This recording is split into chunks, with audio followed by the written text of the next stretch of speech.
how many of us have played sports at least once in our lives? Okay. How about how many of us have at least watched sports? Come on, especially around here. There's a certain football team that many of us know and love. It's a very small team. Some of y'all might not know it. It's called Alabama football. Well, I remember years ago, there was a quarterback who played for Alabama, Tua Tagovailoa, who helped Alabama win a national championship and had a very successful college career. Well, I remember his last game of his college career, he had an awful hip injury. I remember looking at the television as it happened, cringing and just thinking how awful it was, and hearing all the talk about how crazy he was for declaring for the NFL draft after such an injury. But I also remember how quickly their doubting stopped when he started playing professionally, and how you couldn't even tell he was hurt. He was fully healed.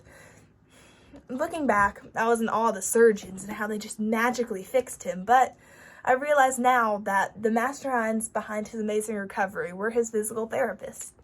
This example doesn't just apply to Tua. Injuries happen every day. In fact, every year in the U.S., there are about 8.6 million sports injuries that take place. These injuries differ in severity and time of recovery and rehab, of course, but that's where physical therapists come into play.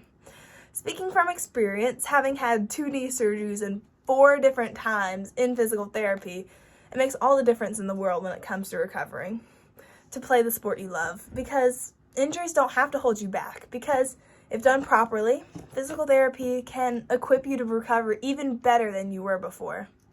Now, if you find yourself falling asleep or rolling your eyes at all the sports talks, hear me out. Because by the end of this, you'll be looking at all the hard work that physical therapists and athletes put in for the whole different view.